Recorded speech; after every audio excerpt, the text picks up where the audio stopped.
ನಮಸ್ಕಾರ ಅಮುಕ್ ವಾರ್ತೆಗಳಿಗೆ ಸ್ವಾಗತ. ನಾನು ಸ್ವರ್ಣದಾಸ್. ಮೊದಲಿಗೆ ಹೆಡ್ಲೈನ್ಸ್. ಪ್ರಧಾನಿ ಹುದ್ದೆಯಿಂದ ಕೆಳಗೆ ಇಳಿಸಿದ ಬಗ್ಗೆ ನೆನಪಿಗೆ ಬಂದಿದೆ, ಆದರೆ ಕಾಂಗ್ರೆಸ್ ಪಕ್ಷದವರು ಪ್ರಧಾನಿ ಮಾಡಿರುವ ಬಗ್ಗೆ ನೆನಪಿಗೆ ಬರುತ್ತಿಲ್ಲ. ಮಾಜಿ ಸಚಿವ ಬಿ ಶಿವರಾಮ್ ಹೇಳಿಕೆ.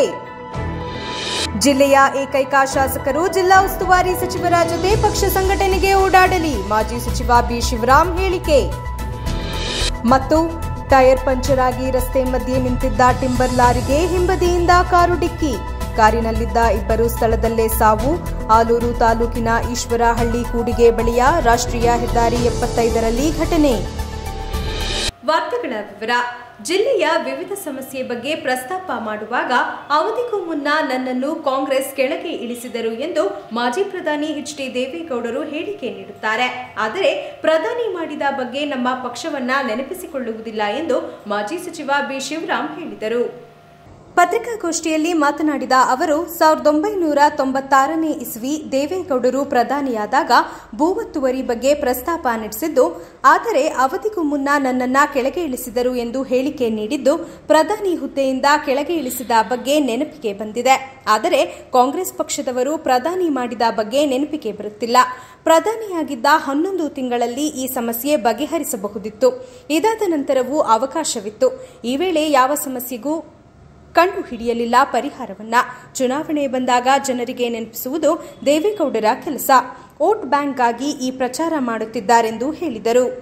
ಭೂ ಒತ್ತುವರಿ ಸಮಸ್ಯೆ ಇತ್ಯರ್ಥಕ್ಕೆ ನಾನು ಪ್ರಧಾನಿಯಾಗಿದ್ದ ವೇಳೆಯೇ ಪ್ರಯತ್ನ ನಡೆಸಿದ್ದೆ. ಎಷ್ಟು ವರ್ಷ ಆಯ್ತು ಪ್ರಧಾನಿಯಾಗಿದ್ದೆ? ಯಾವಾಗ? 91, 96. ಅದಾದ್ಮೇಲೆ ಎಷ್ಟು ಸರಿ MP ಆದ್ರು? ಆದ್ರೆ ಅವ್ರು ಏನ್ ಮುಂದೆ ಹೇಳ್ತಾರೆ ಅಂದ್ರೆ, ಪ್ರಯತ್ನ ನಡೆಸಿದ್ದೆ, ಆದ್ರೆ ಅವಧಿಗೂ ಮುನ್ನ ನನ್ನನ್ನು ಕಾಂಗ್ರೆಸ್ನವರು ಅಧಿಕಾರದಿಂದ ಕೆಳಕ್ಕೆ ಇಳಿಸಿದರು. ಅಂದ್ರೆ ಪಾಪ ಅವರು ಕೆಳಕ್ಕೆ ಇಳಿಸಿದ್ದ ಜ್ಞಾಪಕ ಬಂತವರಿಗೆ ಕಾಂಗ್ರೆಸ್ನವರು. ಅದೇ ಕಾಂಗ್ರೆಸ್ ಪ್ರಧಾನಿ ಮಾಡಿದ ಜ್ಞಾಪಕ ಬರ್ಬೇಕು, ಹೌದಲ್ವಾ? ಆದ್ರೆ ಅವಧಿ ಇತ್ತಲ್ಲ 11 ತಿಂಗಳು ಏನೋ, ಆವಾಗ ಈ ಸಮಸ್ಯೆ ಪರಿಹಾರ ಕಂಡುಹಿಡಿಯಲಿಕ್ಕೆ ಅವಕಾಶ ಇತ್ತೋ ಇಲ್ಲೋ ಒಂದೇ. ತದನಂತರ ಕೂಡ ಅವರಿಗೆ ಸಾಕಷ್ಟು ಅವಕಾಶಗಳು ಸಿಗ್ತಾ ಇಲ್ಲೋ? ಈ ಒಂದು ಜ್ವಲಂತ ಸಮಸ್ಯೆಗೆ ಪರಿಹಾರವನ್ನು ಕಂಡುಹಿಡಿಬಹುದಿತ್ತಲ್ವಾ? ಇದನ್ನ ನಿರಂತರವಾಗಿ ಜೀವಂತವಾಗಿ ಇಟ್ಕೊಂಡಿದ್ದಾರೆ. ಚುನಾವಣೆ ಬಂದಾಗ ಜನಕ್ಕೆ ನೆನಪಿಸ್ತಕ್ಕಂಥದ್ದು. ಏನೋ ಮಾಡಿಬಿಡ್ತಾರೆ ದೇವೇಗೌಡರು, ಮಾಜಿ ಪ್ರಧಾನಿಯವರು ಅಂತೇಳಿ ವೋಟ್ ಕೊಡ್ಬೇಕು. ವೋಟ್ ಬ್ಯಾಂಕ್ ಆಗಿ ಅದನ್ನ ಇಟ್ಕೊಳ್ತಕ್ಕಂಥ ಒಂದು ವಿಷಯ ಆಧಾರಿತ ಒಂದು. ಯಾರ ವಿರುದ್ಧವೂ ವೈಯಕ್ತಿಕ ಟೀಕೆ ಮಾಡಿರುವುದಿಲ್ಲ. ನಾನು ಸಚಿವರ ಬಗ್ಗೆ ಎಲ್ಲಿಯೂ ಮಾತನಾಡಿರಲಿಲ್ಲ.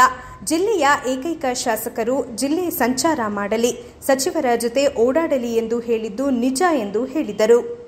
ಸಂಘಟನೆ ಸಮರ್ಪಕವಾಗಿ ಜಿಲ್ಲೆಯಲ್ಲಿ ಆಗ್ತಾ ಇಲ್ಲ. ಚುನಾವಣೆ ಹತ್ತಿರ ಬರ್ತಾ ಇದೆ. ಆಯ್ಕೆ ಪ್ರಕ್ರಿಯೆ ಇರ್ಬೋದು, ಪಕ್ಷದ ಸಂಘಟನೆ ಇರ್ಬೋದು,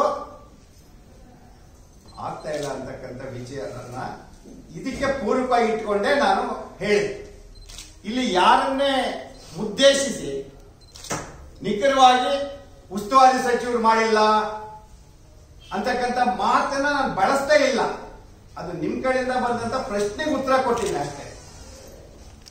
ಆದ್ರೆ ಈ ಜಿಲ್ಲೆಯ ಏಕೈಕ ಶಾಸಕರ ಪರವಾಗಿ ಅವರ ವಿಚಾರನ ತಗೊಂಡು ಹೇಳ್ತಾ ಹೌದು, ನಾವೆಲ್ಲ ಸೋತಿದ್ವಿ 6 ಜನ, ಅವರೊಬ್ಬರಿದ್ದಾರೆ, ತಿರುಗಾಡಬಹುದು ಎಲ್ಲ ತಾಲೂಕುಗಳಲ್ಲಿ ಅಂತಕ್ಕಂಥದ್ದು. ಜೊತೆಗೆ ಉಸ್ತುವಾರಿ ಸಚಿವರು ಜೊತೆ ಕರ್ಕೊಂಡು ಸುತ್ತಾಟ ಮಾಡಿದ್ರೆ, ಸಂಘಟನೆ ಮಾಡಿದ್ರೆ ಸಂಪರ್ಕ ಹೆಚ್ಚಾಗುತ್ತೆ, ಪಕ್ಷ ಬಲವರ್ಧನೆಗೊಳ್ಳುತ್ತೆ ಅಂತ. ಇದು ನನ್ನ. ನಾವು ಸೋತಿರೋ ಕಾರಣದಿಂದ ಪಕ್ಷ ಸಂಘಟನೆ ಬಗ್ಗೆ ಮಾತನಾಡಬಾರದೆ? ನಾನೇನಾದ್ರೂ ಅವರ ಬಗ್ಗೆ ವೈಯಕ್ತಿಕ ನಿಂದನೆ ಮಾಡಿದ್ನಾ? ನಾನು ಸ್ಪರ್ಧೆ ಮಾಡಿದ್ದ ಕ್ಷೇತ್ರದಲ್ಲಿ ತಮ್ಮ ವಿರುದ್ಧ ಕೆಲಸ ಮಾಡಿದ್ರು. ಆ ಒಬ್ಬ ವ್ಯಕ್ತಿಯಿಂದಲೇ ಬೇಲೂರು ಕ್ಷೇತ್ರದಲ್ಲಿ ನನಗೆ ಸೋಲಾಯಿತು. ಆ ನೋವಿನಿಂದಲೇ ನಾನು ಆ ವ್ಯಕ್ತಿಯನ್ನುದ್ದೇಶಿಸಿ ನೀತಿಗೆಟ್ಟವರು ಪಕ್ಷಕ್ಕೆ ಬರ್ತಾರೆ ಎಂದಷ್ಟೇ ಹೇಳಿದ್ದೆ. ಆ ಪದವನ್ನ ನಾನು ಶಿವಲಿಂಗೇಗೌಡ ಬಗ್ಗೆಯಾಗಲಿ ಸಚಿವರ ಬಗ್ಗೆಯಾಗಲಿ ಬಳಸಿಲ್ಲ ಎಂದು ಸ್ಪಷ್ಟನೆ ಕೊಟ್ಟರು. ಹೇಳಲೇಬೇಕು. ಸೋಲು ಗೆಲುವು ಬೇರೆ ವಿಚಾರ. ನಾನು ಸೋತಿರಬಹುದು, ಅವರು ಸೋತಿರ್ಬೇಡ್ರಿ. ಈಗ ನಾನು ಹೇಳಿದ ಮಾತು ಅವ್ರಿಗೂ ಅನ್ವಯ ಆಗತ್ತೆ ತಾನೆ, ಹೌದಲ್ವಾ? ಮುಖ್ಯಮಂತ್ರಿ ಆದವ್ರು ಸೋತವ್ರೆ, ಪ್ರಧಾನಮಂತ್ರಿ ಆದವ್ರು ಸೋತವ್ರೆ. ಹಾಗಾದ್ರೆ ಪಕ್ಷದ ಸಂಘಟನೆಗೆ ಸೋತಿದ್ದೀನಿ ಅಂತ ಕೇಳೋದು ಬೇಡವಾ? ಎರಡನೇ, ಲೋಕಸಭಾ ಚುನಾವಣೆಗೆ ಹೋಗಿ ನಾವು ನಿಂತ್ಕೊಂಡು ಕೆಲಸ ಮಾಡ್ಬೇಕಾ ಬೇಡವಾ? ಅದು ಕೇಳಿದ ತಪ್ಪ? ಅವ್ರನ್ನೇನ್ರಿ ಕೇಳಬೇಕು ಅಂದ್ಬಿಟ್ರೆ ಅಷ್ಟಕ್ಕೂ ಹೋಗಿ ನಾನು ಒಂದು ಹೇಳೋದೇನು ಪ್ರಮುಖವಾಗಿ, ಅವರನ್ನ ವೈಯಕ್ತಿಕವಾಗಿ ನಾನು ಏನಾದರೂ ನಿಂದನೆ ಮಾಡಿದ್ರೆ ಅಥವಾ ಅವ್ರ ವಿಚಾರ ಪ್ರಸ್ತಾಪ ಮಾಡಿದ್ರೆ ಹೇಳ ಸರ್. ಒಂದೇ ಒಂದು ಸಂದರ್ಭದಲ್ಲಿ ಯಾರೋ ಪ್ರಶ್ನೆ ನೀವೇ ಕೇಳಿದ್ರಿ, ಅವ್ರೇನ್ ಮಾಡ್ತಾವ್ರೆ ಅಂತ. ಪಾಪ ಹೊಸಬ್ರು, ಅವ್ರನ್ನ ಬಳಸ್ಕೋಬೇಕು. ಶಾಸಕರು ಇರೋರು ಅವರನ್ನ ಕರ್ಕೊಂಡು ನಾವು ವೀರಶೈವರಿಗೆ ಒಂದು ಟಿಕೆಟ್ ಕೊಡ್ಬೇಕಾಗಿತ್ತು, ಅಲ್ಲಿ ಬೇಲೂರು ಅಸೀಕೆಲ್ಲ ಕೊಡ್ಬೇಕಾಗಿತ್ತು. ಕೊಡದೇ ಇದ್ರ ಪರಿಣಾಮ ನಮ್ಮಲ್ಲಿ 6 ಜನ ಸೋತ್ವಿ ಅಂತ ಹೇಳಿದೆ. ನಿಮ್ಮಲ್ಲೇ ಕೊಡಬಹುದಾಗಿತ್ತಲ್ಲ ಅಂತ ಪ್ರಶ್ನೆ ಬಂತು. ನಾನು 40 ವರ್ಷದಲ್ಲಿ ನನಗೆ ಬಿಟ್ಬಿಟ್ಟು ಈಗ ಬಂದವರಿಗೆ ಟಿಕೆಟ್ ಕೊಡುವಾಗ ಅಲ್ಲಿ ಕೊಡ್ಬೇಕೋ ಇಲ್ಲಿ ಕೊಡ್ಬೇಕೋ ಅನ್ನೋ ಪ್ರಶ್ನೆ. ಅದರಿಂದ ನನಗೆ ಕೊಡ್ಲೇಬೇಕು, ಅಲ್ಲಿ ಕೊಡಿ ಅಂತ ಒತ್ತಾಯ ಮಾಡಿದ್ದೀನಿ. ಬೇಲೂರಲ್ಲೇ ಕೊಟ್ಟದ್ದು ಸರಿಯಾಗದು ಅಂತ ಯಾರೋ ಹೇಳಿದ್ರು. ಬೇಲೂರಿನಲ್ಲಿ ಯಾರಿದ್ರು ಅಂತವ್ರು ಅಭ್ಯರ್ಥಿ ಆಗುವಷ್ಟು ಶಕ್ತಿ ಇದ್ದವರು ಪಕ್ಷದಲ್ಲಿ ಅಂತ. ಅದಕ್ಕೆ ಒಬ್ರು ಹೆಸರು ಹೇಳಿದ್ರು. ಆ ವ್ಯಕ್ತಿ ಹೆಸರು ಹೇಳಿದಾಗ ನಾನು ಅಂದದ್ದು ಹೌದು, ಅಂದ್ರೆ ಆ ವ್ಯಕ್ತಿ ಪೂರಕವಾಗಿ ಅಂದದ್ದೇ ಹೊರತು ಶಿವಲಿಂಗೇಗೌಡಗೂ ಅಲ್ಲ, ಸಚಿವ ಪ್ರಶ್ನೆನೇ ಇಲ್ಲ. ಆ ವ್ಯಕ್ತಿ ಇನ್ನು ನಾನು ಯಾವಾಗಲೂ ಹೈಕಮಾಂಡ್ಗೆ ಪೂಜ್ಯ ಭಾವನೆ ಹೊಂದಿದ್ದೇವೆ. ಆದರೆ ಇವರು ನಾನು ಗುಲಾಮನಲ್ಲ ಎಂದರೆ ಎನ್ನೂರಿಗೆ ನಾವ್ಯಾವ ಲೆಕ್ಕ ಎಂದು ಹರಿಹಾಯ್ದರು. ಕಾಂಗ್ರೆಸ್ ಪೂಜ್ಯ ಭಾವನೆಯನ್ನು ಕಾಣ್ತೇವೆ. ಹೈಕಮಾಂಡ್ ಅಂದ್ರೆ ನಮ್ಮದೇ ಆದಂತ ಒಂದು ಶ್ರದ್ಧಾ ಭಕ್ತಿ ಭಾವನೆ ಇದೆ. ನಾನು ಯಾವಾಗ ಒಂದು ಮಾತಿಗೆ ಬದ್ಧವಾಗಿದ್ದೇನೆ ಅನ್ನೋ ಮಾತನ್ನು ಎಲ್ಲಾ ಸಂದರ್ಭದಲ್ಲೂ ನಾನು ಹೇಳ್ತೇನೆ. ಅದರ ಅರ್ಥ ಏನ್ ತೋರಿಸುತ್ತೆ? ನಾವು ಕಾಂಗ್ರೆಸ್ಗೆ ನಿಷ್ಠಾವಂತರು. ಎಲ್ಲಾ ಸಂದರ್ಭದಲ್ಲಿ ಟಿಕೆಟ್ ಕೊಟ್ಟಾಗ, ಕೊಡದೇ ಇದ್ದಾಗ, ಅಧಿಕಾರ ಕೊಟ್ಟಾಗ, ಕೊಡದೇ ಇದ್ದಾಗ ಯಾವಾಗಲೂ ಕೂಡ ನಾವು ನಿಷ್ಠಾವಂತರು. ಕಾಂಗ್ರೆಸ್ ಈ ಮನಸ್ಥಿತಿ ಇದ್ದವರಿಗೆ ಹೈಕಮಾಂಡ್ಗೆ ಗೌರವ ಕೊಡಲ್ಲ ಅನ್ನೋದ್ರ ಬಗ್ಗೆ ಏನ್ ಮಾತಾಡಕ್ಕಾಗುತ್ತೆ? ಹೌದಲ್ವ? ನಾವು ಹೈಕಮಾಂಡ್ ಅವ್ರು ಏನ್ ಹೇಳಿದ್ರೆ ನಾವು ಕೇಳ್ತೀವಿ. ಈ ಗೌರವ ಇಟ್ಕೊಂಡಿರೋ ಪಕ್ಷದ ಬಗ್ಗೆ ನಾವೇನ್ ಗುಲಾಮರಲ್ಲ ಹೈಕಮಾಂಡ್ಗೆ ಅಂತ ಹೇಳೋದಾದ್ರೆ ಅವ್ರ ಬಗ್ಗೆ ನಾವೇನ್ ರಿಯಾಕ್ಷನ್ ಮಾಡಕ್ಕಾಗತ್ತೆ? ಹೈಕಮಾಂಡ್ಗೆ ಕೇರ್ ಮಾಡಲ್ಲ ಅಂದ್ರೆ ಶಿವರಾಮ ಯಾರೇ? ಹೌದಲ್ವ? ಅವ್ರ ಭಾವನೆ ಸರಿ ಇರ್ಬೋದು. ಪತ್ರಿಕಾಗೋಷ್ಠಿಯಲ್ಲಿ ಕಾಂಗ್ರೆಸ್ ಮುಖಂಡರಾದ ಬಸವರಾಜು, ಆದಿಲ್, ಕೀರ್ತಿಕುಮಾರ್, ಮಹೇಶ್ ಉಪಸ್ಥಿತರಿದ್ದರು. ಟೈರ್ ಪಂಕ್ಚರ್ ಆಗಿ ರಸ್ತೆ ಮಧ್ಯೆ ನಿಂತಿದ್ದ ಲಾರಿಗೆ ಹಿಂಬದಿಯಿಂದ ಕಾರು ಡಿಕ್ಕಿ ಹೊಡೆದಿದ್ದು, ಕಾರಿನಲ್ಲಿದ್ದ ಇಬ್ಬರು ಸ್ಥಳದಲ್ಲೇ ಸಾವನ್ನಪ್ಪಿದ್ದು, ರಾಷ್ಟ್ರೀಯ ಹೆದ್ದಾರಿ 75ರ ಆಲೂರು ತಾಲೂಕಿನ ಈಶ್ವರಹಳ್ಳಿ ಕೂಡಿಗೆ ಬಳಿಯಲ್ಲಿ ಘಟನೆ ನಡೆದಿದೆ. ಕಾರಿನಲ್ಲಿ ಹೋಟೆಲ್ ಒಂದರ ಪೂಜೆಗೆ ಹೊರಟಿದ್ದ ವೇಳೆ ಟೈರ್ ಪಂಕ್ಚರ್ ಆಗಿ ರಸ್ತೆ ಮಧ್ಯೆ ನಿಂತಿದ್ದ ಲಾರಿಗೆ ಹಿಂಬದಿಯಿಂದ ಡಿಕ್ಕಿ ಹೊಡೆದಿದ್ದಾರೆ. ಡಿಕ್ಕಿಯ ರಭಸಕ್ಕೆ ರಸ್ತೆಯಲ್ಲಿ ಉರುಳಿ ಬಿದ್ದ ಕಾರಿನಲ್ಲಿದ್ದ 30 ವರ್ಷದ ಪ್ರದೀಪ್, 25 ವರ್ಷದ ಗುರು ಸ್ಥಳದಲ್ಲೇ ಸಾವನ್ನಪ್ಪಿದ್ದು, ಮತ್ತಿಬ್ಬರಿಗೆ ಗಂಭೀರ ಗಾಯಗಳಾಗಿದೆ. ಆಲೂರು ಪೊಲೀಸ್ ಠಾಣೆ ವ್ಯಾಪ್ತಿಯಲ್ಲಿ ಘಟನೆ ನಡೆದಿದ್ದು, ಆಲೂರು ಪೊಲೀಸ್ ಠಾಣೆಯಲ್ಲಿ ಪ್ರಕರಣ ದಾಖಲಾಗಿದೆ. ಬಯಲುಸೀಮೆ ಭಾಗದಲ್ಲಿ ಚಿರತೆ ಹಾವಳಿ ಹೆಚ್ಚಾಗಿದ್ದು, ಮನೆಯ ಬಳಿಯೇ ಬಂದು ಸಾಕು ನಾಯಿಗಳನ್ನು ಹೊತ್ತೊಯ್ದಿರುವ ಘಟನೆ ಹೊಳೆನರಸೀಪುರ ತಾಲೂಕಿನಲ್ಲಿ ನಡೆದಿದೆ. ಹಾಸನ ಜಿಲ್ಲೆ ಹೊಳೆನರಸೀಪುರ ತಾಲೂಕಿನ ಮಾಯಗೌಡನಹಳ್ಳಿ ಗ್ರಾಮದಲ್ಲಿ ಚಿರತೆ ದಾಳಿ ಆತಂಕ ಸೃಷ್ಟಿಸಿದೆ. ಚಿರತೆ ಹಾವಳಿ ಗ್ರಾಮದ ಕುಮಾರ್ ಎಂಬುವವರ ಮನೆಯ ಸಾಕು ನಾಯಿಯನ್ನ ಹೊತ್ತೊಯ್ದಿದ್ದು, ಚಿರತೆ ಹಾವಳಿಯಿಂದ ಆತಂಕಗೊಂಡಿರುವ ಗ್ರಾಮಸ್ಥರು ಈ ಬಗ್ಗೆ ದೂರು ನೀಡಿದರೂ ಕ್ರಮ ವಹಿಸದ ಅರಣ್ಯ ಇಲಾಖೆ ವಿರುದ್ಧ ಆಕ್ರೋಶ ವ್ಯಕ್ತಪಡಿಸಿದರು. ಈಗ ಪುಟ್ಟದೊಂದು ಬ್ರೇಕ್ನ ನಂತರ ಅಮೋಘ ವಾರ್ತೆಗಳು ಮುಂದುವರಿಯುತ್ತದೆ. The joy of jewelry shopping. Biggest joy of jewelry shopping is here. Joy Alucas ಅರ್ಪಿಸುತ್ತಿದೆ ವರ್ಷದ ಅತಿ ದೊಡ್ಡ ಆಭರಣಗಳ ಹಬ್ಬ. ಎಲ್ಲ ಆಭರಣಗಳ ಮೇಕಿಂಗ್ ಚಾರ್ಜಸ್ ನಲ್ಲಿ 50% ಕಡಿತ. ಬಂಗಾರ, ವಜ್ರ, ಪೋಲ್ಕಿ, ಪ್ರೆಷಿಯಸ್ ಸ್ಟೋನ್ಸ್ ಮತ್ತು ಬೆಳ್ಳಿಯಲ್ಲಿ ಅತಿ ದೊಡ್ಡ ಹಾಗೂ ಅತ್ಯುತ್ತಮ ಆಯ್ಕೆ ಪಡೆಯಿರಿ. ಇದು ಆಭರಣಗಳ ಶಾಪಿಂಗ್ ನಲ್ಲಿ ನಿಜವಾದ ಜಾಯ್. ಈ ಕೊಡುಗೆ ವಿಶೇಷವಾಗಿ ಜಾಯ್ ಅಲುಕಾಸ್ ನ ಶೋರೂಮ್ಗಳಲ್ಲಿ ಮಾತ್ರ. Joy Alucas, world's favorite jeweler.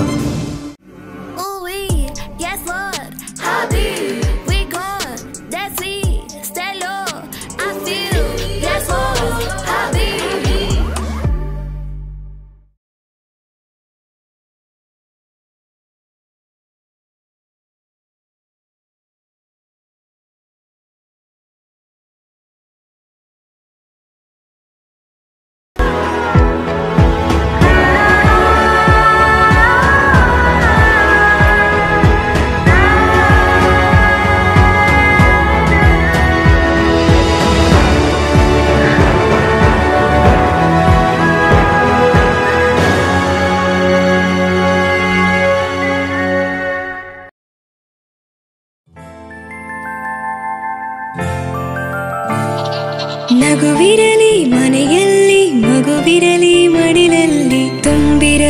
ಸಂತಸ ಎಲ್ಲೆಲ್ಲೂ ಹರಡುತ್ತಿದೆ ಸಂತಸ ಮನ ಮನೆಯಲ್ಲಿ ಸಂತಸವಿರಲಿ ಮನೆಯಲ್ಲಿ ಮಗುವಿರಲಿ ಮಡಿಲಲ್ಲಿ ತುಂಬಿರಲಿ ಸಂತಸ ಎಲ್ಲೆಲ್ಲೂ ಸಂತಸ. ಸಂತಸ IVF ಮತ್ತು ಎಂಟು ಸರ್ಜರಿ ಸೆಂಟರ್, ಹಾಸನ ಮತ್ತು ಮೈಸೂರು.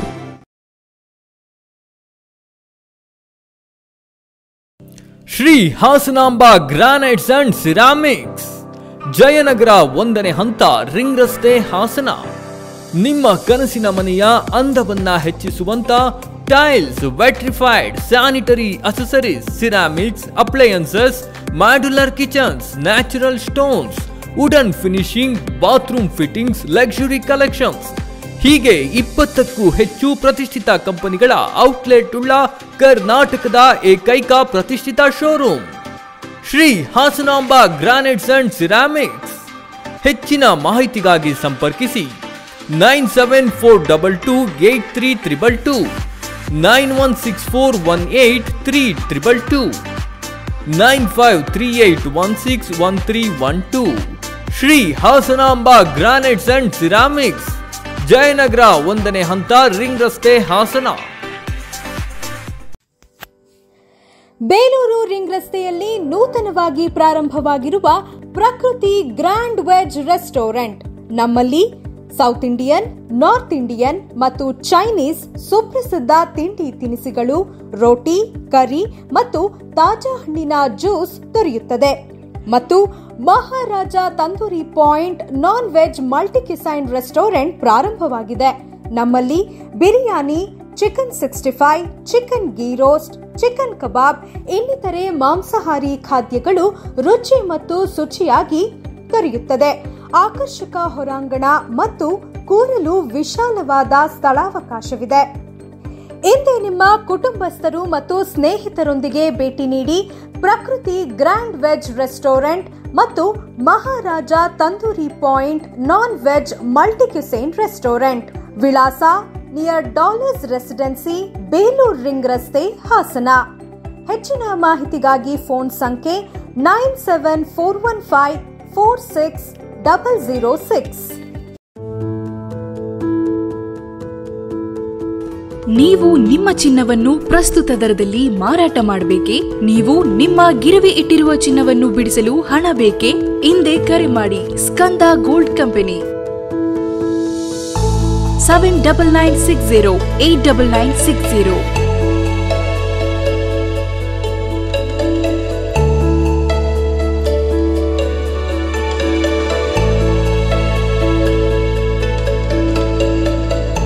ನೀವು ಗಿರವಿ ಇಟ್ಟಿರುವ ಚಿನ್ನಾಭರಣಗಳನ್ನು ಬಿಡಿಸಿ ಇಂದಿನ ಮಾರುಕಟ್ಟೆ ಬೆಲೆಗೆ ಕೊಂಡುಕೊಳ್ಳುತ್ತಾರೆ ಹಾಗೂ ನಿಮ್ಮಲ್ಲಿರುವ ಹಳೆಯ ಚಿನ್ನವನ್ನು ಪ್ರಸ್ತುತ ಆನ್ಲೈನ್ ದರದಲ್ಲಿ ಕೊಂಡುಕೊಳ್ಳುತ್ತಾರೆ. ಸ್ಕಂದ ಗೋಲ್ಡ್ ಕಂಪನಿ ಕರ್ನಾಟಕದಾದ್ಯಂತ ನಮ್ಮ ಶಾಖೆಗಳು ತೆರೆದಿರುತ್ತದೆ. Skanda gold company city bus stand ಹತ್ತಿರ, AVK ಕಾಲೇಜ್ ರಸ್ತೆ, ಇಂಡಿಯನ್ ಬ್ಯಾಂಕ್ ಪಕ್ಕ, ಹಾಸನ. ಹಿಂದೆ ಕರೆ ಮಾಡಿ 7996089960. ಮತ್ತೊಮ್ಮೆ ಅಮ್ಮ ವಾರ್ತೆಗಳಿಗೆ ಸ್ವಾಗತ.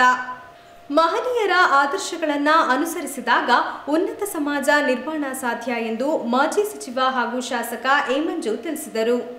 ರಾಷ್ಟ್ರೀಯ ಹಬ್ಬಗಳ ಆಚರಣಾ ಸಮಿತಿ ಏರ್ಪಡಿಸಿದ್ದ ವೀರಶರಣ ಮಡಿವಾಳ ಮಾಚಿದೇವರ ಜಯಂತಿ ಕಾರ್ಯಕ್ರಮವನ್ನು ಉದ್ಘಾಟಿಸಿ ಮಾತನಾಡಿ, ಶರಣ ಸಾಹಿತ್ಯವನ್ನು ರಕ್ಷಣೆ ಮಾಡುವಲ್ಲಿ ಮಡಿವಾಳ ಮಾಚಿದೇವರ ಕೊಡುಗೆ ಮಹತ್ವದ್ದು. ಇವರು ತಮ್ಮ ವಚನಗಳ ಮೂಲಕ ಸಮಾಜದ ಓರೆಕೋರೆಗಳನ್ನು ತಿದ್ದುವ ಕಾರ್ಯ ನಡೆಸಿದ್ದು, ಇವರ ಆದರ್ಶಗಳು ಎಲ್ಲ ಕಾಲಕ್ಕೂ ಅನುಕರಣೀಯವಾಗಿದೆ ಎಂದರು. ಮಹನೀಯರ ಜಯಂತಿಗಳನ್ನು ಜಾತಿ ಜಯಂತಿಗಳನ್ನಾಗಿಸದೆ ಅವರ ಕೊಡುಗೆ ಮತ್ತು ಆದರ್ಶಗಳನ್ನು ಗೌರವಿಸಿ ಅದನ್ನು ಮುಂದಿನ ಜನಾಂಗಕ್ಕೆ ಅರ್ಥೈಸಿಕೊಡುವ ಕಾರ್ಯ ನಡೆಯಬೇಕೆಂದರು. ಇವತ್ತು ರಾಷ್ಟ್ರೀಯ ಹಬ್ಬದ ಆಚರಣೆ ಪ್ರಯುಕ್ತ ಇಡೀ ರಾಜ್ಯದಲ್ಲಿ ಈ ಸಮಾಜಕ್ಕೆ ಸೇರಿದಂತಹ ಮಾಚಿದೇವರ ಜಯಂತಿಯನ್ನ ಆಚರಿಸ್ತಾ ಇರ್ತಕ್ಕಂಥದ್ದು ಇದು ಸಂಪ್ರದಾಯ ಅನ್ನೋದಕ್ಕಿಂತ ಇವರ ಕೊಡುಗೆ ಈ ಸಮಾಜಕ್ಕೆ ಅಪಾರವಾಗಿದೆ ಅಂತಕ್ಕಂಥದ್ದನ್ನು ನಾವು ಎಲ್ಲರೂ ಕೂಡ ನೆನೆಸ್ಕೊಂಡಿರ್ಬೇಕಾಗ್ತದೆ. ಬಹುಶಃ ನನಗೆ ಎಲ್ಲ ಸಮಾಜದಲ್ಲೂ ಕೂಡ ಒಬ್ಬೊಬ್ಬರು ಈ ರೀತಿಯಾದಂಥ ವ್ಯಕ್ತಿಗಳು ಹುಟ್ಟಿ ದೇಶಕ್ಕೆ ಮತ್ತು ಸಮಾಜಕ್ಕೆ ಒಪ್ಪಿಗೆ ಕೊಟ್ಟಿರ್ತಕ್ಕಂಥದ್ದು.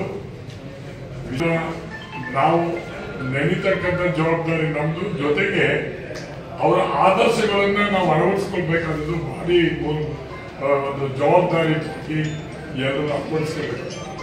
ಇವರು ಸಮಾಜಕ್ಕೆ ಸೇರಿದ್ದು ಅಂತಂದ್ರೆ ಹುಟ್ಟಬೇಕಾದ್ರೆ ಯಾವ ಅರ್ಜಿ ಹಾಕ್ಬಿಟ್ಟು ಹುಟ್ಟಿರೋದಿಲ್ಲ. ಇಲ್ಲೇ ಹುಡ್ತೀವಿ ಅಲ್ಲೇ ಹುಡ್ತೀವಿ ಅಂತ ಹುಟ್ಟಿದ ಮೇಲೆ ಆ ಜಾತಿನಲ್ಲಿ ಅವರ ಒಂದು ಸಮಾಜದ ಕೊಡುಗೆ ಬರ್ತದಲ್ಲ, ಅದನ್ನ ಇವತ್ತು ಗುರ್ತು ಮಾಡ್ತಕ್ಕಂಥದ್ದು. ಇವರು ಗುರ್ತಾಗಿರ್ತಕ್ಕಂಥದ್ದು ಇಡೀ ಈ ಸಮಾಜಕ್ಕೆ ಒಂದು ಮಾದರಿಯಾಗಿ ಬಂದಿರ್ತಕ್ಕಂಥದ್ದು. ಅವ್ರದೇ ಆದಂತ ಕೊಡುಗೆನ ಸಮಾಜಕ್ಕೆ ಕೊಟ್ಟಿದ್ದಾರೆ. ಇದನ್ನ ನಾವು ಪಾಲಿಸ್ತಕ್ಕಂಥದ್ದು ಮಾಡಿದ್ರೆ ನಾವು ಅವ್ರ ಗೌರವ ಕೊಟ್ಟಂಗಲ್ಲ, ನಾವು ನಮ್ಮ ಜೀವನದಲ್ಲಿ ಬದುಕಕ್ಕೆ ಆದರ್ಶವಾಗಿ ಅವರನ್ನ ನಾವು ಪ್ರೇರಣೆಯಾಗಿ ತಗೋಬೇಕು ಅಂತಕ್ಕಂಥ. ಈ ಸಂದರ್ಭದಲ್ಲಿ ಕೋಟೆ ಸರ್ಕಾರಿ ಶಾಲೆ ಶಿಕ್ಷಕ ಡಿಎಸ್ ಬಸವರಾಜಪ್ಪ, ತಹಸೀಲ್ದಾರ್ ಬಸವರೆಡ್ಡಪ್ಪ ರೋಣತ್, ಜಿಲ್ಲಾ ಪಂಚಾಯಿತಿ ಮಾಜಿ ಅಧ್ಯಕ್ಷ ವಿಎ ನಂಜುಂಡಸ್ವಾಮಿ, ಪಟ್ಟಣ ಪಂಚಾಯಿತಿ ಸದಸ್ಯ ಹೂವಣ್ಣ, ಬಿಇಒ ದೇವರಾಜ್, ತಾಲೂಕು ಮಡಿವಾಳ ಸಂಘದ ಅಧ್ಯಕ್ಷ ಕೆಪಿ ಪುಟ್ಟಸ್ವಾಮಿ, ಪ್ರಧಾನ ಕಾರ್ಯದರ್ಶಿ ಎಚ್ಎನ್ ಕೇಶವಮೂರ್ತಿ, ಪ್ರಧಾನ ಕಾರ್ಯದರ್ಶಿ ಬಿಸಿ ಶಶಿಧರ್, ಸಂಘಟನಾ ಕಾರ್ಯದರ್ಶಿ ಎಚ್ಎನ್ ಕೇಶವಮೂರ್ತಿ ಉಪಸ್ಥಿತರಿದ್ದರು. 75ನೇ ಗಣರಾಜ್ಯೋತ್ಸವ ಅಂಗವಾಗಿ ಕರ್ನಾಟಕ ಸರ್ಕಾರ, ಹಾಸನ ಜಿಲ್ಲಾಡಳಿತ ಮತ್ತು ಜಿಲ್ಲಾ ಪಂಚಾಯಿತಿ, ತಾಲೂಕು ಆಡಳಿತ ಬೇಲೂರು ಹಾಗೂ ಸಮಾಜ ಕಲ್ಯಾಣ ಇಲಾಖೆ ಇವರ ಸಂಯುಕ್ತಾಶ್ರಯದಲ್ಲಿ ಹಮ್ಮಿಕೊಂಡ ಸಂವಿಧಾನ ಜಾಗೃತಿ ಜಾಥಾ ಬೇಲೂರು ತಾಲೂಕಿನಲ್ಲಿ ಸಂಚರಿಸುವ ಮೂಲಕ ಜಾಗೃತಿ ಅಭಿಯಾನ ಕೈಗೊಂಡಿದೆ. ಬೇಲೂರು ಸಮೀಪ ಬಂಟೇನಹಳ್ಳಿ ಗ್ರಾಮ ಪಂಚಾಯಿತಿಗೆ ಸಂವಿಧಾನ ಜಾಗೃತಿ ಜಾಥಾ ಆಗಮಿಸಿದ ಸಂದರ್ಭದಲ್ಲಿ ಪಂಚಾಯಿತಿ ಎಲ್ಲಾ ಜನಪ್ರತಿನಿಧಿಗಳು ಮತ್ತು ಮುಖಂಡರು, ಅಧಿಕಾರಿಗಳು, ಸಾರ್ವಜನಿಕರು ಭವ್ಯ ಸ್ವಾಗತವನ್ನ ನೀಡಿದರು. ಬಂಟೇನಹಳ್ಳಿ ಮುಖ್ಯ ರಸ್ತೆಗೆ ಡಾ ಅಂಬೇಡ್ಕರ್ ಭಾವಚಿತ್ರ ಮತ್ತು ಸಂವಿಧಾನ ಆಶಯಗಳನ್ನು ಒಳಗೊಂಡ ಜಾಥಾ ಗ್ರಾಮಕ್ಕೆ ಆಗಮಿಸಿದಂತೆ ಡೋಲು, ವಾದ್ಯ ಮತ್ತು ಸ್ತ್ರೀಯರಿಂದ ಪೂರ್ಣಕುಂಭದ ಮೂಲಕ ವಿಶೇಷವಾಗಿ ಸ್ವಾಗತಿಸಿದರು. ಬಳಿಕ ಗ್ರಾಮ ಪಂಚಾಯಿತಿ ಆವರಣದಲ್ಲಿ ಹಮ್ಮಿಕೊಂಡ ಜಾಗೃತಿ ಕಾರ್ಯಕ್ರಮದಲ್ಲಿ ಮಾತನಾಡಿದ ಸಂಪನ್ಮೂಲ ಉಪನ್ಯಾಸಕ ಮಂಜುನಾಥ್, ಡಾ ಬಿಆರ್ ಅಂಬೇಡ್ಕರ್ ನೀಡಿದ ಸಂವಿಧಾನದ ಅಡಿಯಲ್ಲಿ ನಾವುಗಳು ಇಂದಿಗೂ ಹಕ್ಕು ಮತ್ತು ಕರ್ತವ್ಯಗಳನ್ನು ಪಾಲನೆ ಮಾಡುತ್ತಿದ್ದೇವೆ. ಸಂವಿಧಾನದ ಮಹತ್ವ, ಸಂವಿಧಾನದಲ್ಲಿನ ವಿಧಿಗಳು, ಕಾನೂನು ಚೌಕಟ್ಟುಗಳನ್ನು ಇಂದಿನ ಯುವ ಪೀಳಿಗೆಗೆ ತಿಳಿಸುವ ಅಗತ್ಯವಿರುವ ಕಾರಣದಿಂದಲೇ ಸರ್ಕಾರ 75ನೇ ಗಣರಾಜ್ಯೋತ್ಸವ ವೇಳೆ ಸಂವಿಧಾನ ಜಾಗೃತಿ ಅಭಿಯಾನವನ್ನು ಮನೆ ಮನೆಗೆ ಜಾಗೃತಿಗೆ ಮುಂದಾಗಿರುವುದು ನಿಜಕ್ಕೂ ಸಂತೋಷವಾಗಿದೆ ಎಂದು ಹೇಳಿದರು. ಭಾರತದ ಸಂವಿಧಾನ ರಚನಾ ಸಮಿತಿಯಲ್ಲಿ 22 ಸಮಿತಿಗಳಿರುತ್ತೆ. ಅದರಲ್ಲಿ ಅತ್ಯಂತ ಪ್ರಮುಖವಾದಂತಹ ಸಮಿತಿ ಕರಡು ಸಮಿತಿ. ಯಾಕೆ ಅಂದ್ರೆ ಉಳಿದೆಲ್ಲ ಸಮಿತಿಗಳು ವರದಿಯನ್ನು ತಯಾರು ಮಾಡಿಕೊಟ್ರೆ ಅದನ್ನು ಸರಿಯಾಗಿ ರೀತಿಯಲ್ಲಿ ಕರಡನ್ನ ತಿದ್ದುಪಡಿ ಮಾಡಿ ಯಾವುದು ಈ ದೇಶಕ್ಕೆ ಸೂಕ್ತವಾಗುತ್ತೆ ಅಂತ ಹೇಳಿ ಅಂತಿಮ ಮಾಡುವಂತ ಒಂದು ಸಮಿತಿಯಾಗಿರುತ್ತೆ. ಅದು ಕರಡು ಸಮಿತಿಯಾಗಿರುತ್ತೆ. ನಿಮ್ಮೆಲ್ಲರಿಗೂ ಗೊತ್ತಿದೆ, ಅದರ ಅಧ್ಯಕ್ಷರಾಗಿದ್ದವರು ಡಾಕ್ಟರ್ ಬಿ ಆರ್ ಅಂಬೇಡ್ಕರ್. ಅದರಲ್ಲಿ ಒಟ್ಟು 7 ಜನ ಸದಸ್ಯರಿರ್ತಾರೆ. ಕೊನೆಗೆ ಕಾರಣಾಂತರಗಳಿಂದ ತೆರವಾದ ಸ್ಥಾನಗಳನ್ನ ಹಾಗೆ ಉಳಿಯುತ್ತೆ. ಅಂತಿಮವಾಗಿ ಅಂಬೇಡ್ಕರ್ ಒಬ್ಬರೇ ಆ ಕರಡು ಸಮಿತಿಯನ್ನ ಪೂರ್ತಿಯಾಗಿ ನಿರ್ವಹಿಸಬೇಕಾಗುತ್ತೆ. ಭಾರತದ ಸಂವಿಧಾನದ ರಚನಾ ಜವಾಬ್ದಾರಿಯನ್ನ ಹೆಚ್ಚು ಕಡಿಮೆ ಅಂಬೇಡ್ಕರ್ ಅವರಿಗೆ ವಹಿಸ್ತಾರೆ. ಯಾಕೆ ಅಂದ್ರೆ ನೆಹರೂರವರು ಭಾರತದ ಪ್ರಥಮ ಪ್ರಧಾನಿಯಾಗಿ ಭಾರತದ ಆಡಳಿತ ವ್ಯವಸ್ಥೆಯನ್ನು ನೋಡ್ಕೋಬೇಕಾಗಿರುತ್ತೆ, ವಿದೇಶಾಂಗ ನೀತಿಯನ್ನು ರಚಿಸಬೇಕಾಗಿರುತ್ತೆ, ಸರ್ದಾರ್ ವಲ್ಲಭಾಯ್ ಪಟೇಲ್ ದೇಶೀಯ ಸಂಸ್ಥಾನಗಳನ್ನ ಏಕೀಕರಣ ಮಾಡಬೇಕಾಗಿರುತ್ತೆ. ಇಂತಹ ಸಂದರ್ಭದಲ್ಲಿ ಸಂವಿಧಾನದ ರಚನೆಯ ಜವಾಬ್ದಾರಿಯನ್ನ ಪೂರ್ತಿಯಾಗಿ ಹೊತ್ಕೊಂಡವರು ಡಾಕ್ಟರ್ ಬಿ ಆರ್ ಅಂಬೇಡ್ಕರ್. ಭಾರತದ ಸಂವಿಧಾನದ ರಚನೆ 2 ವರ್ಷ 11 ತಿಂಗಳು 18 ದಿವಸ ನಡೆಯುತ್ತೆ. 1949 ನವೆಂಬರ್ 26ನೇ ತಾರೀಕು ನಾವು ಸಂವಿಧಾನವನ್ನ ಬರವಣಿಗೆಯನ್ನ ಪೂರ್ತಿಗೊಳಿಸ್ತೀವಿ. ಅವತ್ತದನ್ನ ಸಂವಿಧಾನ ರಚನಾ ಸಮಿತಿಯಲ್ಲಿ ಅಂಗೀಕಾರ ಆಗುತ್ತೆ. 1950 ಜನವರಿ 26ನೇ ತಾರೀಕು ನಮ್ಮ ದೇಶಕ್ಕೆ ನಮ್ಮದೇ ಆದ ಸಂವಿಧಾನವನ್ನ ನಾವು ಜಾರಿಗೊಳಿಸ್ಕೊಳ್ತೀವಿ. ಆ ದಿನ ಅತ್ಯಂತ ಇಂಪಾರ್ಟೆಂಟ್ ಆದಂತ ದಿನ, ಅತ್ಯಂತ ಮಹತ್ವವಾದಂತ ದಿನ. ಹೇಗೆ ಭಾರತೀಯರಿಗೆಲ್ಲರಿಗೂ ಸ್ವತಂತ್ರ ಬಂದ ದಿನ ಅತ್ಯಂತ ಮಹತ್ವವು, ಸಂವಿಧಾನ ರಚಿಸಿಕೊಂಡಂತ ಅತ್ಯಂತ ಪ್ರಮುಖವಾದಂತ ದಿನ. ಯಾಕೆ ಅಂದ್ರೆ ಪ್ರಪಂಚದ ಬೇರೆ ಬೇರೆ ದೇಶಗಳಿಗೆ ಸಂವಿಧಾನ ರಚಿಸೋದು ತುಂಬಾ ಸರಳ, ಆದ್ರೆ ಭಾರತಕ್ಕೆ ಸಂವಿಧಾನ ರಚಿಸೋದು ತುಂಬಾ ಕಷ್ಟ ಇತ್ತು. ಎಲ್ಲ ಧರ್ಮದವರನ್ನ, ಎಲ್ಲ ಜಾತಿಯವರನ್ನ, ಎಲ್ಲ ಭಾಷೆಯವರನ್ನ, ವಿವಿಧ ಸಂಸ್ಕೃತಿಗಳನ್ನ ಹೊಂದಿರುವಂತ ವಿಭಿನ್ನವಾದಂತ ಭಾರತಕ್ಕೆ ಒಂದೇ ರೀತಿಯಾದಂತ ಸಂವಿಧಾನ ರಚಿಸೋದು ಕಷ್ಟ ಇತ್ತು. ಒಂದು ನೀತಿ ಮಾಡಿದ್ರೆ. ತಾಲೂಕು ಪಂಚಾಯಿತಿ ಮಾಜಿ ಸದಸ್ಯ ಚಿಕ್ಕಬ್ಯಾಡಿಗೆರೆ ಮಂಜುನಾಥ್ ಮಾತನಾಡಿ, ಮೊದಲು ಸಂವಿಧಾನವನ್ನ ಸಂಪೂರ್ಣವಾಗಿ ಅರ್ಥ ಮಾಡಿಕೊಳ್ಳಬೇಕಿದೆ ಎಂದ ಅವರು, ಮುಂದಿನ ದಿನಗಳಲ್ಲಿ ಇಂತಹ ಕಾರ್ಯಕ್ರಮ ಹೆಚ್ಚು ನಡೆಯಲಿ ಎಂದು ಹೇಳಿದರು. ಕೊಟ್ಟಂತಹ ಸಂವಿಧಾನ ಅದನ್ನ ತಾವೆಲ್ಲ ಅರ್ಥ ಮಾಡ್ಕೋಬೇಕು.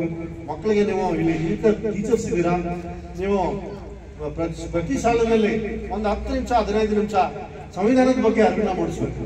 ಮಕ್ಕಳಿಗೆ, ಸಣ್ಣ ಮಕ್ಕಳಿಂದಾನೇ ಅವ್ರಿಗೆ ದಿನ ಒಂದೊಂದು ಪೇಜನ್ನ ನೀವು ಅವ್ರಿಗೆ ಹೇಳ್ತಾ ಹೋದ್ರೆ ಅವ್ರಿಗೆ ಮಕ್ಕಳ ವಯಸ್ಸಲ್ಲಿ ಕಲಿಯೋದು ತುಂಬಾ ಬೇಗ ಕಲ್ತು ಬಿಡ್ತಾರೆ. ನಾವು ಕಲಿಯೋಕ್ಕಾಗಲ್ಲ. ಆ ದೃಷ್ಟಿಯಿಂದ ಅದನ್ನು ನೀವು ಇವಾಗಲಿಂದಾನೇ ಅವ್ರಿಗೆ ಅಭ್ಯಾಸ ಮಾಡಿದ್ರೆ ಅವ್ರಿಗೆ ಮಕ್ಕಳು ಮುಂದಿನ ದಿನಗಳಲ್ಲಿ ಅವ್ರಿಗೆ ಒಳ್ಳೆ ಪ್ರಜೆಯಾಗಿ ಬೆಳೀಲಿಕ್ಕೆ ಅನುಕೂಲ ಆಗುತ್ತೆ ಅಂತ ಹೇಳಿ ಈ ಸಂದರ್ಭದಲ್ಲಿ ಗ್ರಾಮ ಪಂಚಾಯಿತಿಯ ಸುಧಾ, ರಫೀಕ್, ಮೋಹನ್ ರಾಜ್, ಬಿಆರ್ಸಿ ಶಿವಮರಿಯಪ್ಪ, ಮಂಜುನಾಥ್, ಪೂರ್ಣಚಂದ್ರ, ಇಸ್ಮಾಯಿಲ್, ಕೃಷ್ಣಮೂರ್ತಿ, ಕುಮಾರ್ ಹಾಜರಿದ್ದರು. ಸರ್ವೆ ನಂಬರ್ 441ರ ಜಮೀನಿನಲ್ಲಿ ಕೊಳಚೆ ಮತ್ತು ಒಳಚರಂಡಿ ನಿರ್ಮೂಲನಾ ಮಂಡಳಿ ಇಲಾಖೆಯಿಂದ ನಡೆಯುತ್ತಿರುವ ಕಾಮಗಾರಿಯನ್ನ ಸ್ಥಗಿತಗೊಳಿಸಿ ಸ್ಥಳಾಂತರಗೊಳಿಸುವಂತೆ ಆಗ್ರಹಿಸಿ ಜಿಲ್ಲಾಧಿಕಾರಿ ಸಿ ಸತ್ಯಭಾಮ ಅವರಿಗೆ ಮನವಿ ಸಲ್ಲಿಸಲಾಯಿತು. ಸೈಯದ್ ನದೀಂ ಮಾಧ್ಯಮದೊಂದಿಗೆ ಮಾತನಾಡಿ, ಹಾಸನ ನಗರದ ವಾರ್ಡ್ ನಂಬರ್ 16, 17, 18ರಲ್ಲಿ ಸಾರ್ವಜನಿಕರು ವಾಸವಾಗಿದ್ದು ಹಾಗೂ ಹಾಲಿ ಪವಿತ್ರ ಈದ್ಗಾ ಮೈದಾನದ ಮುಂಭಾಗದಲ್ಲಿದೆ. ಸರ್ಕಾರಿ ನಿಯಮದಂತೆ ಕೆರೆಯ ಜಾಗವು ಸರ್ಕಾರದ ಸ್ವತ್ತಾಗಿದ್ದು ಕೆರೆಯ ಜಾಗದಲ್ಲಿ ಯಾವುದೇ ಇತರೆ ಕಾಮಗಾರಿಗಾಗಲಿ ಕಟ್ಟಡಗಳಿಗಾಗಲಿ ನೀಡಲು ಅವಕಾಶವಿರುವುದಿಲ್ಲ. ನಮಗೆ ತಿಳಿದು ಬಂದಿರುವಂತೆ ಕೆರೆಯ ಜಾಗದಲ್ಲಿ ಕರ್ನಾಟಕ ಕೊಳಚೆ ಮತ್ತು ಒಳಚರಂಡಿ ನಿರ್ಮೂಲನಾ ಮಂಡಳಿಯಿಂದ ಕೊಳಚೆ ನೀರು ಸಂಸ್ಕರಣೆ ಕೇಂದ್ರ ಮಾಡುವ ಉದ್ದೇಶವಿದೆ. ಇದರಿಂದ ಸಾರ್ವಜನಿಕರಿಗೆ ಬಹಳ ತೊಂದರೆಯಾಗುತ್ತದೆ. ಈ ಜಾಗದಲ್ಲಿ ಸಾರ್ವಜನಿಕರ ಹಿತದೃಷ್ಟಿಯಿಂದ ಜಮೀನಿನಲ್ಲಿ ಸರ್ಕಾರಿ ಶಾಲೆಯಾಗಲಿ, ಪಾರ್ಕ್ ಆಗಲಿ, ಆಸ್ಪತ್ರೆಯಾಗಲಿ ನಿರ್ಮಿಸಿದ್ದಲ್ಲಿ ನಮ್ಮ ಅಭ್ಯಂತರವಿರುವುದಿಲ್ಲ. ಆದರೆ ಇತರೆ ಯಾವುದೇ ಸಾರ್ವಜನಿಕರಿಗೆ ತೊಂದರೆಯಾಗುವ ಕೊಳಚೆ ನೀರು ಸಂಸ್ಕರಣೆ ಕೇಂದ್ರ ತೆರೆಯಲು ಅವಕಾಶ ಕೊಡಬಾರದೆಂದು ಹೇಳಿದರು. 17, 18 ವಾರ್ಡ್ಸ್ ಇರುತ್ತೆ. ಆ ವಾರ್ಡ್ ಎದುರುಗಡೆ ಈದ್ಗಾ ಮೈದಾನದ ಎದುರುಗಡೆ ಅದು ಒಳಚರಂಡಿಯ ಒಂದು ಪ್ಲಾಂಟ್ ಕೂರಿಸ್ತಾ ಇದ್ದಾರೆ. ಆ ಪ್ಲಾಂಟ್ ಕಡೆಯಿಂದ ತುಂಬಾ ತೊಂದರೆ ಆಗುತ್ತೆ ಸಾರ್ವಜನಿಕರಿಗೆ ಅಂತ ಹೇಳ್ಬಿಟ್ಟು ನಾವು ಜಿಲ್ಲಾಧಿಕಾರಿಗಳಿಗೆ ಒಂದು ಮನವಿ ನೀಡ್ತಾ ಇದ್ದೀವಿ. ಆ ಪ್ಲಾಂಟ್ನ ಮತ್ತೆ ಮರುಪರಿಶೀಲನೆ ಮಾಡಿ ಬೇರೆ ಕಡೆನ ಸ್ಥಳಾಂತರಿಸಿ ಅಂತ ಹೇಳ್ಬಿಟ್ಟು ನಾವು ಒಂದು ಮನವಿ ಕೊಡ್ತಾ ಇದ್ದೀವಿ. ಇದರಿಂದ ಸ್ಮೆಲ್, ಈಗ ಎಕ್ಸಾಂಪಲ್ ಸಂತೆಪೇಟೆಯಲ್ಲಿ ಒಂದು ಕೂರಿಸಿದ್ದಾರೆ, ಅದರಿಂದ ಆ ಕಡೆ ಪೂರ್ತಿ 1 ಕಿಲೋಮೀಟರ್ ಏರಿಯಾದಲ್ಲಿ ಮೂಗು ಹಿಡ್ಕೊಂಡು ಹೋಗಬೇಕು ಆ ಪರಿಸ್ಥಿತಿ ಬರುತ್ತೆ.